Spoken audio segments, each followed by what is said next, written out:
আজ আমরা এমন একটি এলাকার গল্প শুনব যা আধুনিক ঢাকার অন্যতম গুরুত্বপূর্ণ অংশ, অথচ নিজের ভেতরে লুকিয়ে রেখেছে কয়েক শতাব্দীর ইতিহাস।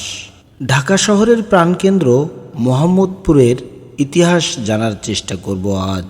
মোহাম্মদপুর একটি আবাসিক এলাকা হিসেবে গড়ে উঠলেও এর প্রতিটি রাস্তার নামের পেছনে রয়েছে মুঘল থেকে শুরু করে ভাষা আন্দোলন এবং মুক্তিযুদ্ধের স্মৃতি। কিভাবে আজকের এই ব্যস্ত মোহাম্মদপুর তার ঐতিহাসিক পরিচয় ধরে রেখেছে, চলুন ইতিহাসের পাতা উল্টে খুঁজে দেখি মোহাম্মদপুরের জন্মকথা আর তার বুকে জেগে থাকা ঐতিহাসিক স্থাপত্য নিদর্শনগুলো। মহানবী হজরত মুহাম্মদ সাল্লাল্লাহু আলাইহি ওয়াসাল্লামের নাম অনুসারে এই এলাকার নামকরণ করা হয় মোহাম্মদপুর। তবে এর আরেকটি পুরনো নাম ছিল বাড়াবো গ্রাম।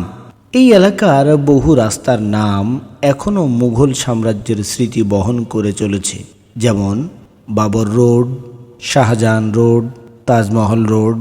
মোহাম্মদপুরের ইতিহাস স্বাধীনতা সংগ্রামের সঙ্গে ওতপ্রোতভাবে জড়িত। এর একটি প্রতীকী উদাহরণ হল আসাদ গেট। একসময় এটি আইয়ুব গেট নামে পরিচিত ছিল। 1969 সালের গণ অভ্যুত্থানে শহীদ ছাত্রনেতা আসাদুজ্জামান আসাদের স্মৃতি রক্ষার্থে ঢাকাবাসী এই নাম পরিবর্তন করে রাখে আসাদ গেট। একটি তরুণ কিভাবে ইতিহাসের বাকবদল আর জনগণের প্রতিবাদের সাক্ষী হয়ে থাকে, এটি তারই প্রমাণ। এছাড়া 1971 সালের মুক্তিযুদ্ধে পাকিস্তানি বাহিনী ও তাদের দোসরদের নির্মম হত্যাকাণ্ডের সাক্ষী এই মোহাম্মদপুর। রায়ের বাজার এলাকায় রয়েছে শহীদ বুদ্ধিজীবী স্মৃতিসৌধ, যা আমাদের বীর শহীদদের আত্মত্যাগের নীরব ভাস্কর। মোহাম্মদপুরের প্রধান এবং প্রাচীনতম ঐতিহাসিক স্থাপত্য নিদর্শন হল 7 গম্বুজ মসজিদ।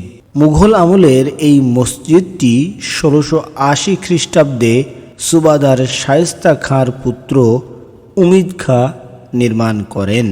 এই মসজিদের স্থাপত্যশৈলী মুঘল রীতির এক অনবদ্য উদাহরণ।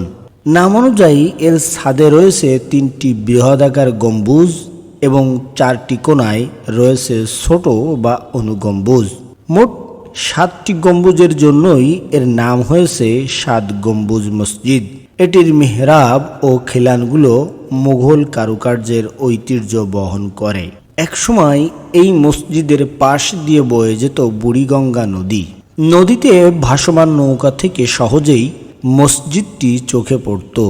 যদিও বর্তমানে নদী দূরে সরে গেছে, কিন্তু ইতিহাসের সেই ছাপ এখনও এখানে বিদ্যমান। মসজিদের কাছেই রয়েছে শায়েস্তা খাঁর মেয়ের সমাধি বা বিবির মাজার নামে খ্যাত একটি স্থাপনা, যা এর ঐতিহাসিক গুরুত্ব আরও বাড়িয়েছে। 7 গম্বুজ মসজিদ ছাড়াও মোহাম্মদপুরে রয়েছে ঐতিহ্যবাহী শিয়া মসজিদ। এছাড়াও মোহাম্মদপুর শুধু ইতিহাসের জন্যই বিখ্যাত নয়, এটি তার সাংস্কৃতিক বৈচিত্র্যের জন্যও পরিচিত। এখানকার ঐতিহ্যবাহী টাউন হল মার্কেট এখন স্থানীয়দের জীবনযাত্রার এক গুরুত্বপূর্ণ অংশ। মোহাম্মদপুরের রাস্তাগুলোর নাম যেমন মুঘল শাসকদের নামে, তেমনি আধুনিক সময়ে যুক্ত হয়েছে বাঙালিদের নাম, যারা দেশের গৌরব উজ্জ্বল করেছেন। যেমন সলিমুল্লাহ রোড, যা 1971 সালে শহীদ হওয়া মোহাম্মদ সলিম উল্লাহর নামে রাখা হয়েছে। এটি দেখায় কিভাবে আধুনিকতা ও ইতিহাস পাশাপাশি চলে। আর মোহাম্মদপুর মানেই তো খাদ্য রসিকদের আড্ডা। এখানকার বহু সাংস্কৃতিক খাবারের স্বাদ নিতে দূর দূরান্ত থেকে মানুষ ছুটে আসে। মোহাম্মদপুর একটি নিছক আবাসিক এলাকা নয়, এটি মুঘল শাসনের সাক্ষী, গণ অভ্যুত্থানের প্রতীক, মুক্তিযুদ্ধের স্মৃতিস্তম্ভ এবং আধুনিক নগর জীবনের এক মিশেল। এর প্রতিটি ইটের গাঁথনিতে লুকিয়ে আছে এক একটি গল্প, আর প্রতিটি তোরণ বহন করে চলেছে ইতিহাসের ভার। যদি কখনো ঢাকায় আসেন, তবে এই এলাকাটি ঘুরে দেখতে ভুলবেন না। আপনার কাছে মোহাম্মদপুরের প্রিয় স্থান কোনটি? কমেন্টে জানাতে পারেন। ভিডিওটি ভালো লাগলে লাইক ও শেয়ার করে পাশে থাকুন। দেখা হবে পরের ভিডিওতে। ধন্যবাদ।